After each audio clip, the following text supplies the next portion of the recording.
안녕하십니까.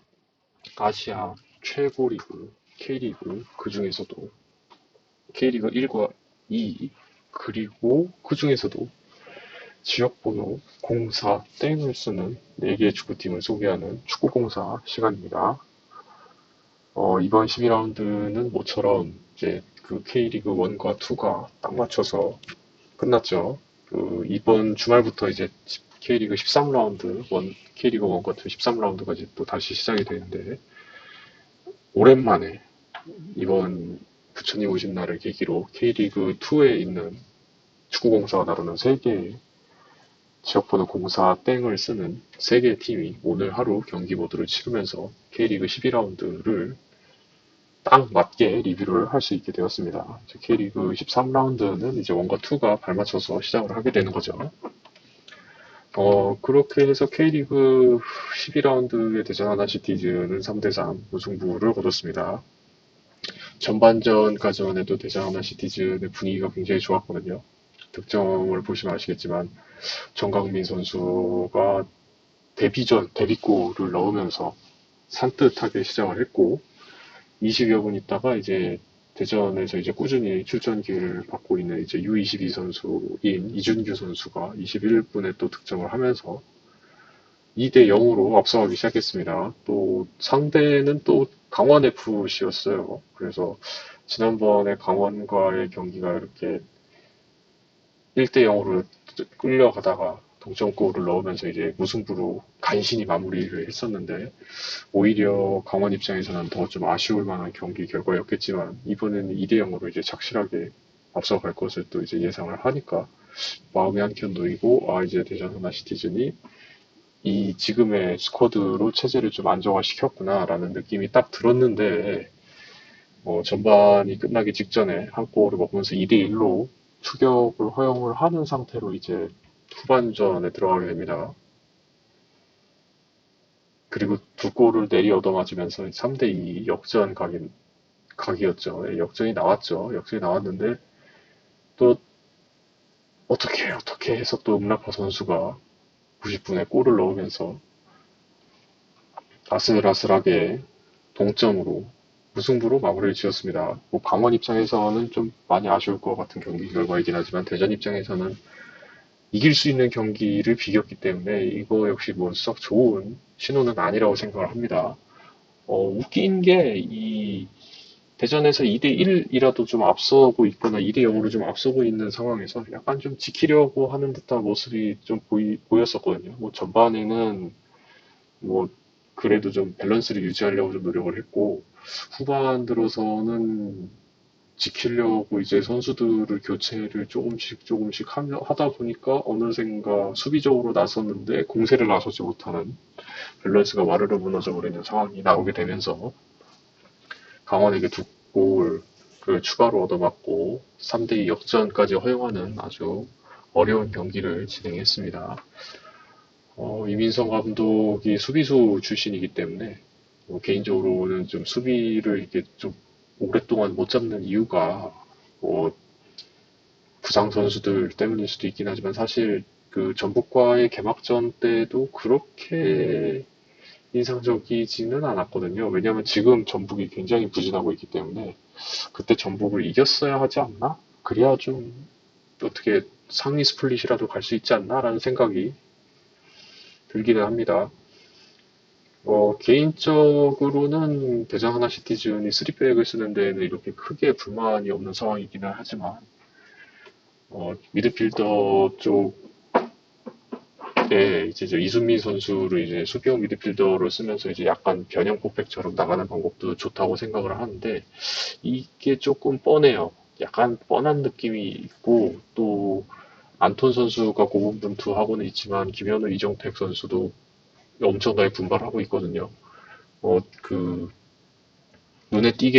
수비진 중에 눈에 띄게 느린 선수도 없고, 또 이렇게 좀 공을 잡거나 패스를 할 때 불안정해 보이는 선수도 없기 때문에, 수비 선수들의 기량의 문제가 아니라 이제 그 약간 상대팀의 공격 전술을 좀 잘 분석을 해야 하지 않을까라는 좀 생각이 있고, 이순민 선수가 들어올 경우에는 개인적으로는 좀 주세종 선수와 겹치는 부분이 좀 많아 보여요. 그래서 이 이순민 선수를 주세종 선수 자리에 놓든 뭐 아니면 주세종 선수가 나오면 이순민 선수가 뭐 좀 쉬든 이런 식으로 약간 로테이션을 돌려야 하지 않을까. 이 두 선수가 공존을 하는 게 생각상으로는 되게 좋아 보였지만 그게 좀 그 실제로는 시너지 효과가 나지 않는 것 같아서 좀 어려움이 있는 것 같고 사실 그 윙백이나 윙으로 설 만한 선수들이 연달아 부상을 당하면서 이제 좀 대전 하나 시티즌도 좀 억울한 면이 많긴 하겠는데 하지만 어쩌겠습니까? 이것도 다 축구인 걸. 그렇기 때문에 이제 박진성 선수, 정강민 선수나 뭐 오늘 데뷔전 데뷔골을 넣은 정강민 선수나 이제 뭐 그 뒤를 이제 교체되어 나온 아론 선수나 우지석 선수가 못하는 선수들은 아니란 말이에요. 그런데 좀 뻔해졌어요. 개인적으로는 이순민 선수가 피치에 올라올 때마다 수비적으로는 나쁘지 않은 모습을 보여주는 것 같은데 너무 느려져요. 경기가 너무 느려집니다. 약간 속도감을 뺏어가는 느낌이 들어요.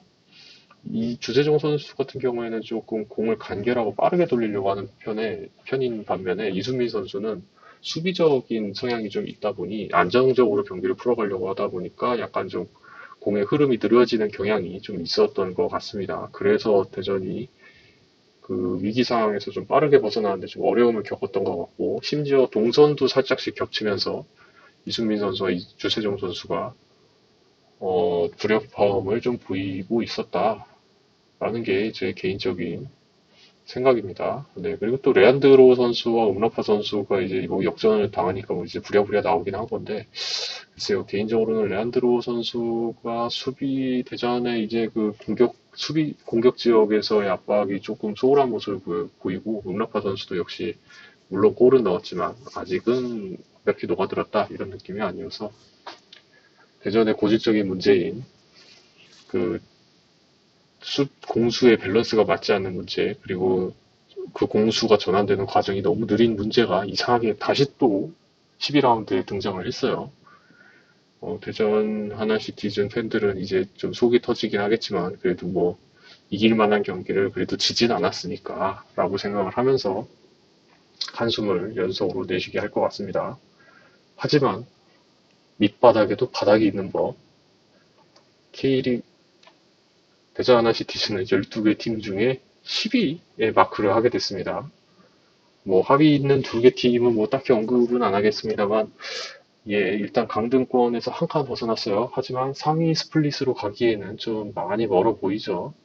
13라운드면 약 3분의 1 지점을 이미 지난 거기 때문에 대전 하나 시티즌이 상위 스플릿으로 가기 위해선 이 팀이 갖고 있는 이 고질적인 문제, 주전 선수들의 부상, 사실 이 선수들이 부상에서 복귀한다고 해도 지금 경기력이 이렇게 획기적으로 좋아질 거라고 생각은 하지 않지만 이민성 감독도 좀 고민이 많을 것 같긴 합니다. 이 선수들을 어떻게 잘 활용해서 풀어나가야 할지 고민이 많을 거예요. 개인적으로는 4-2-3-1, 4-1-3-3, 아니,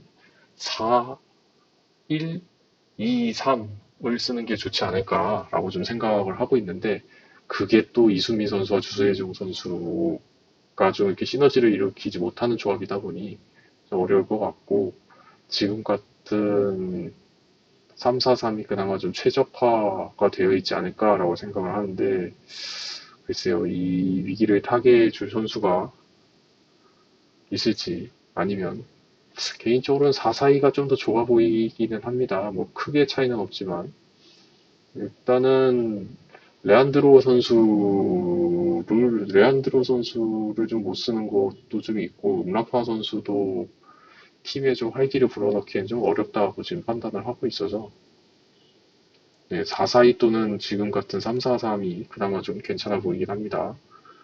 개인적으로는 4-4-2 쪽이 조금 더 안정감이 있지 않을까라고 생각을 해요. 왜냐하면 음라파 레안드로를 그나마 좀 쓸 수 있는 조합이 될 수 있는 포메이션이기 때문에 4-4-2가 오히려 좀 더 낫지 않을까. 3백을 고집할 게 아니라 4백을 쓰는 쪽이 좀 더 낫지 않을까라는 게 뭐 개인적인 생각입니다. 그러면은 수비 쪽의 숫자가 한 명 늘기는 하지만 이제 현재 상황으로는 지금 양 옆쪽의 미드필더들에게 주는 과부하가 상당하기 때문에 김인규 선수 뛰는 거 보면은 와 진짜 진짜 악착같이 뜁니다. 이게 그 지칠 법도 한데 엄청난 활동량으로 지금 그 왼쪽을 지금 메워주고 있거든요. 그런 걸로 봤을 때는 지금 대전이 가장 취약한 부분은 이제 사이드 쪽이기 때문에 사이드 쪽에 좀 사람을 한 명씩 더 둬서 중앙을 조금 보완을 하는 방향으로 중앙은 미드필더로 중앙 수비는 미드필더로 보완을 하고 사이드백은 선수 한 명을 추가해서 하고 공격은 어차피 안 풀리는 거 투톱을 두는 것도 좋지 않을까라고 지금 마음대로 생각을 하고 있습니다. 다음은 이제 오늘 점심 딱 4시쯤에 4시쯤이었죠. 4시쯤에 시작을 한 충남 아산 프로축구단이 2대1로 패배를 했습니다. 특이사항으로 이제 정마호 선수가 이제 오늘은 선발로 심지어 그 교체 명단에도 투입이 되지 않았는데 정마호 선수의 부재가 개인적으로는 좀 눈에 보이지 않았어요. 네. 오히려 김종석 선수가 조금 더 자유로워진 느낌을 좀 더 받고, 또 김승호 선수, 교체되어 들어온 최치현 선수, 이렇게 두 명이서, 그 정마호 선수가 뭐 있었다고 해서 뭐 더 좋아졌을 것 같지 않은 아주 좋은 활약상을 보여줬습니다. 뭐라고 해야 될까? 이 두 선수, 김승모, 최치원 선수, 이 두 선수는 좀 약간 제 옷을 입은 듯한 느낌이 좀 들기는 했어요. 그리고 정세준, 준익료 선수도 이제 박대훈, 김수환 선수와 이제 각각 교체가 되면서 제 역할을 좀 해줬고, 강민규 선수가 그 준익료 선수와 같이 좀 오랜 시간을 좀 뛰기는 했지만 조금은 아쉬운 활약을 보이면서 교체가 되었고요. 박대현 선수는 오늘 이제 최치원 선수에게 어시스트를 해주면서 김현석 감독의 어느 정도 용병술이 맞아 들어가지 않았나. 조금 추격골이 들어간 게 너무 늦은 시간인 게 문제이기는 했지만 충남 아산 프로축구단이 김포를 상대로 충분히 적극적인 공격성을 보여줬고 그것이 좀 잘 안 풀리는 모습이 안타깝기는 했습니다. 김포에서는 두 골을 넣기는 했지만 사실은 그렇게 압도적인 분위기는 아니었어요. 사실 아산의 전진 패스가 조금 더 많았었고 김포의 좀 마무리가 조금 더 훌륭했다. 그리고 골을 만드는 과정이 좀 더 세련됐었다 정도로 정리를 할 수 있을 것 같습니다. 비가 많이 와가지고 충남 아산 프로축구단의 홈구장인 이제 그 이순신 종합운동장이 거의 물바다였어요. 네. 그래서 솔직히 충남 아산 프로축구단의 두 번째 골은 그 이제 신소훈 골키퍼에게 패스를 하다가 그 패스가 이제 경기장에 고여 있는 물 때문에 멈추면서 상대 공격수가 이제 득달같이 달려들어서 이제 마무리를 한 거였기 때문에 아쉬운 부분이 조금 있었습니다. 사실 경기장 때문에 졌다고 해도 어느 정도 말이 되지 않을까 싶을 정도로 충남 아산 프로축구단이 조금 아쉬운 모습을 보여줬죠. 경기장 관리에 대해서는 이제 사실 K리그에서 이제 오래전부터 지적을 해오던 사항 중 하나였죠. 물만 오면 물바다. 뭐 봄이 되면 잔디가 올라오지 않아서 이제 누런 잔디. 분명히 잔디 구장인데 흙이 날리는 경기장 이런 것도 꽤 유명했었는데 요즘에는 그래도 많이 좋아졌습니다. 많이 좋아진 거지만 아직은 좀 부족하다 하는 수준이기 때문에 게다가 또 종합운동장이잖아요. 축구 전용이 아니기 때문에 또 관리하기가 그만큼 쉽지 않을 거라서 아쉽기는 하지만 이거는 경기장의 상태가 승패에 영향을 주는 상황이기 때문에 아산 프로축구단 자체적으로도 조금 더 신경을 쓰는 일이 생길 것 같습니다. 아산 프로축구단은 오늘의 패배로 7위로 내려왔고 다음은 이제 수원과의 경기를 앞두고 있습니다. 수원과의 경기가 지난번 이제 천안 CTFC가 수원을 상대로 1대 0으로 아주 멋지게 승리를 거뒀기 때문에 충남 아산에게도 또 다른 기회가 될지 생각보다 수원이 시즌 시작에 비하면 조금 부진해졌기 때문에 이 정신 못 차리는 수원을 상대로 충남 아산이 좋은 활약을 보여줄 수 있을 거라고 좀 기대를 해볼 수 있겠죠. 충북 청주 FC는 무승부로 거뒀습니다. 부산 아이파크와의 경기였고 부산 아이파크가 지난 충남 아산과의 경기에서 3대2로 패배를 했었죠. 두 골을 넣으면서 충남 아산을 상대로 두 골을 넣으면서 나쁘지 않은 공격력을 보여주긴 했지만 결국에 3대2로 패했기 때문에 충남 아산의 수비력 또한 그렇게 막강하다라고 할 수 있을 수준은 아니었었거든요. 그런데도 불구하고 충북 청주 FC는 부산과 0대0 무승부를 거두고 말았습니다. 사실은 경기 자체는 약간 충북 청주 FC가 좀 더 좋았다고 개인적으로 생각을 해요. 물론 경기장의 상태가 여기도 물바다였습니다. 수중전이라는 말이 정말 어울리는 경기장이었고, 공이 특정 지역에서 가다 멈추는 걸 이제 양팀 선수 다 모두 다 알고 있었기 때문에 조심스럽게 좀 경기하는 모습이 눈에 띄었지만, 충북 청주 FC는 기본적으로 토탈 사커를 하는 것 같아요. 수비일 때는 다 내려옵니다. 정민우, 장혁진, 김명수 선수 전부 다 내려와서 수비를 하고 올라갈 때는 이제 역습을 통해서 이제 한두 선수 혹은 한 선수로 이렇게 마무리하려고 하는 장면이 많이 나오지만 약간만 템포를 그 공을 잡은 최전방의 선수가 약간의 템포만 늦추면 다른 선수들이 이제 긴급하게 백업을 하러 들어오기 때문에 굉장히 토탈 사커, 말 그대로 토탈 사커를 팀 전체적으로 유기적으로 잘 보여주는 충북청주 FC이지만 무리할 선수가 없다. 이게 가장 큰 아쉬운 점이라고 생각을 합니다. 사실 선수의 그 능력의 문제라기보다는 좀 힘들지 않겠습니까? 이게 토탈 사커로 공격수인데도 막 하프라인 근처 너머까지 막 넘어가가지고 수비하는데 도움을 줘야 되기 때문에 이게 공격 라인까지 이렇게 힘들게 올라오면은 일단 뭐 체력적으로 힘든 것도 힘든 거겠지만 그 수비를 하러 그만큼 내려가기 때문에 상대 수비수들은 또 공격진들에 조금 자유로워질 수가 있단 말이에요. 그렇기 때문에 그 빈틈이 생기기도 하겠지만 기본적으로는 상대 공격수를 눈앞에 두고 플레이를 하기 때문에 좀 수비하기에 좀 편안감이 있겠죠. 그러려면은 이제 뭐 국가대표팀의 이제 손흥민 선수 같은 이제 압도적인 순간 스피드와 가속력을 가진 선수가 있거나 아니면 이제 대전의 주세종 선수 같이 이렇게 공을 길게 정확하게 찾을 수 있는 선수들이 있으면 조금 이 카운터 어택에 좀 더 힘을 실긴 하겠지만 충북 청주 FC는 말 그대로 토탈 사코기 때문에 팀 전체가 위아래로 움직이게 됩니다. 그래서 김선민 선수를 중심으로 이렇게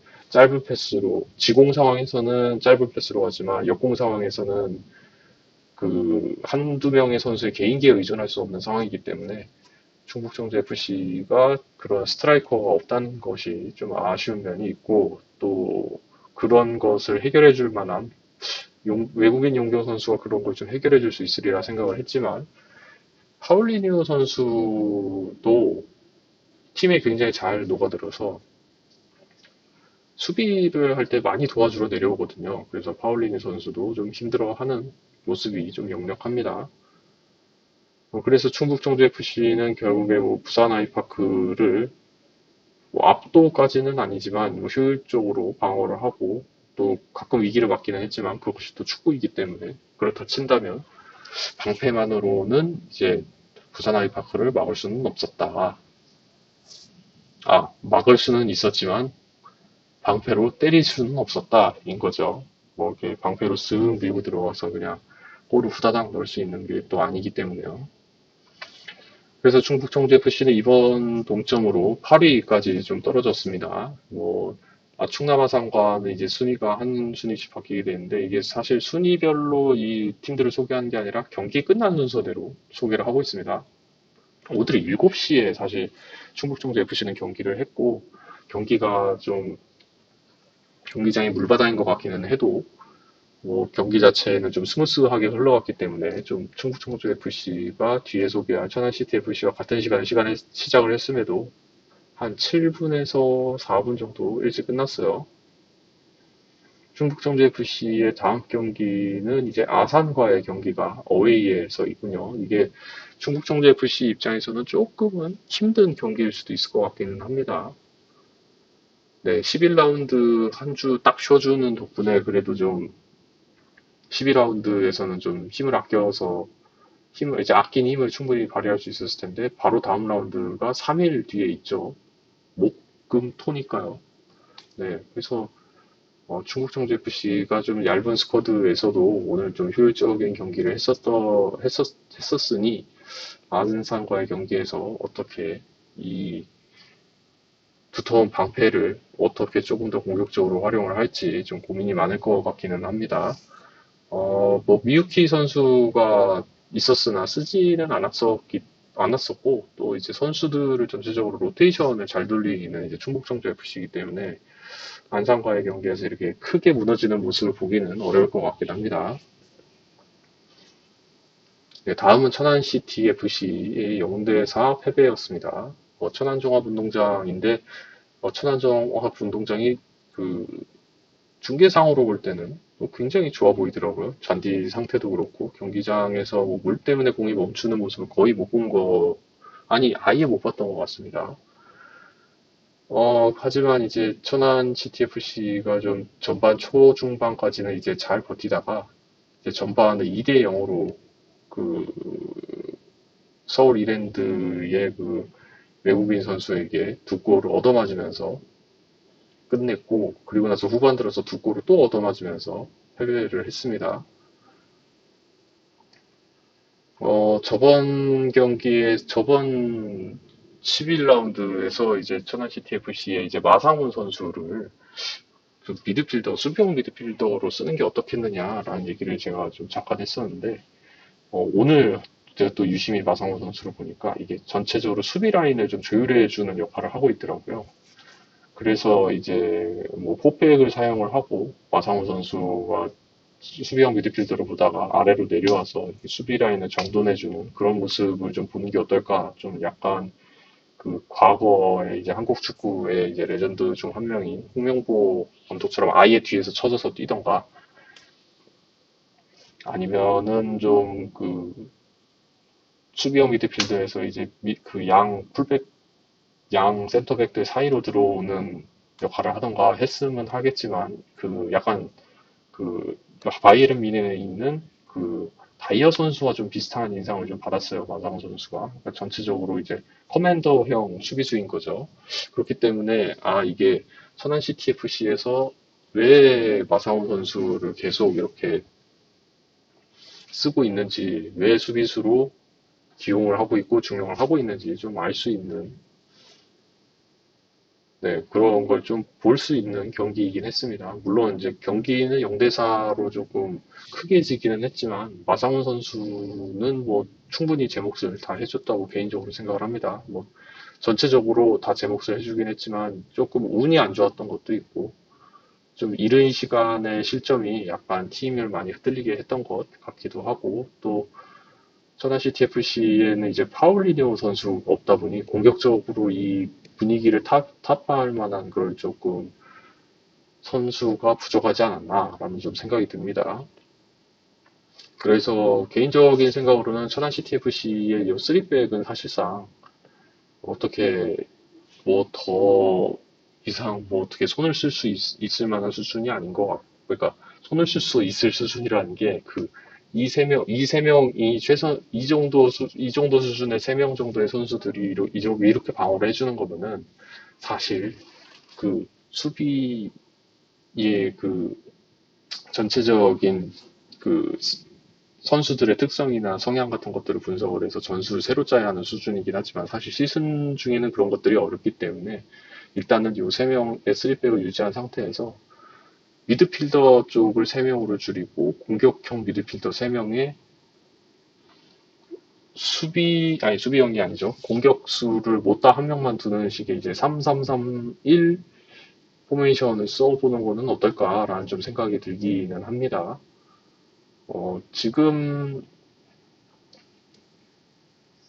그 미드필더에서 이제 4명의 천안시티 선수들이 뛰고 있는데 굉장히 활발합니다. 굉장히 활발하게 움직이고 이거 사실 천안시티 FC가 0패를 할 정도로 형편없게 공격을 한 게 아니에요. 되게 좋은 공격도 많이 나왔고 나쁘지 않은 움직임들을 많이 보여줬는데 항상 마무리가 좀 아쉬운 면이 있었단 말이죠. 그렇다 보니 공을 좀 많이 갖고 있고 공격을 하는 건 천안시티 FC인데 경기가 끝나고 보면 스코어는 저희는 이런 일이 좀 빈번하기 때문에 오히려 충북 청주 FC처럼 약간 조금 토탈 사커 같은 느낌으로 조금 선수들의 라인을 그 한 칸씩만 내려서 이제 3-3-3-1 정도로 쓰면은 어떨까라는 게 이제 뭐 개인적인 생각이긴 합니다. 못다 선수, 김대중 선수 같이 이렇게 트윈타워로 이렇게 어떻게든 만회골을 넣으려고 했었고 좋은 장면도 있기는 했지만 전체적으로 그 공격 쪽에 조금 치우쳐져 있는 감이 있고 또 그런 것들을 이렇게 좀 선수들의 효율적인 배치로 좀 막을 수 있지 않을까 하는 생각이 좀 들기는 합니다. 물론 뭐 저야 그냥 아무 책임감 없이 축구를 보는 사람으로서 천안시티 FC가 혹시나 이렇게 하면 어떨까라고 그냥 생각을 해본 겁니다. 네, 뭐 3-3-3-1 뭐 나쁘지 않을 것 같다는 생각을 그냥 마음대로 해보고 있어요. 뭐 조금은 흔치 않은 포메이션이기도 하고 말 그대로 게임에서 나올 거나 같은 포메이션이기 때문에 그 천안시티 FC를 맡고 있는 김종현 감독님 맞죠? 예, 김종현 감독님도 좀 고민이 깊어질 것 같습니다. 홈 경기에서 못 이기는 게 좀 많은 스트레스일 것 같기는 해요. 그 다음에 천안시티 FC는 이제 한 칸 위로 올라왔습니다. 그 밑에 있는 팀, 그러니까 천안시티 FC가 실점이 많긴 했지만 지난번 이제 안산과의 경기에서 승리를 했었나요? 제 기억에는, 그렇죠. 지난 경기가, 왜 이렇게 되죠? 그러면은 수원과 이겼던 팀은, 천안이 아니었던 걸까요? 11라운드에서 수원과의 경기를 했었죠. 네, 근데, 이때 그러면은 좀 경기 텀이 짧았었나 보군요. 그래서 수원과의 경기에서 1승을 거두면서 팀이 12위로 올라섰고, 오늘 경기를 다시 패배를 하면서 좀 위험할 뻔 했지만, 그래도 팀은 12위로 한 계단 올라섰고, 다음 경기는 이제 안양에서 여전히 홈 경기로 경기를 치르게 됩니다. 안양도 좀 강력한 팀이기는 하지만 사실 천안이 해볼 만한 상대라고 개인적으로는 생각을 하거든요. 안양이 지금보다 약간 수비 쪽에 조금만 더 밸런스를 주고 그 못다 선수의 높이를 이용한 역습을 하는 것도 좋은 방법일 것 같고 지금 천안도 그런 식의 공격을 풀어가려고 컨셉을 잡은 것 같긴 하지만 조금씩 아쉽거든요. 그 조금씩 아쉬운 거는 이제 그 공격 전술로 좀 메울 수 있지 않을까라고 생각을 합니다. 물론 이제 오늘 경기 끝나고 이제 사흘 뒤죠. 일요일이니까요. 사흘 뒤에 바로 경기가 펼쳐지는 거라 선수들이 좀 많이 그 체력적으로 어려움을 겪을 수도 있긴 하지만 지금 뭐 팀 성적이 좋지 않기 때문에 천안 CTFC도 최선을 다해서 다음 경기를 준비를 할 수 있을 거라고 생각을 합니다. 오늘 축구공사 리뷰는 여기까지고요. 오늘은 주로 이제 그 각 팀들의 포메이션과 전술에 대해서 이제 말도 안 되는 얘기들을 많이 했는데 뭐 축구를 아무리 오래 봐도 뭐 괜히 그냥 팬이고 아마추어 아니겠습니까? 뭐 그냥 애정을 가졌다기보다는 이러면 어떨까 저러면 어떨까 라고 그냥 의견을 던지는 거라고 생각을 해주시고 각 팀의 팬분들도 혹시 좋은 전술적인 아이디어나 뭐 이렇게 하면 좋지 않을까 하는 의견들은 저희 또 제 유튜브 댓글란으로 주시면은 제가 또 잘 써먹어 보도록 하겠습니다. 네, 오늘은 여기까지고요. 다음 13라운드에서 또 찾아뵙도록 하겠습니다. 감사합니다.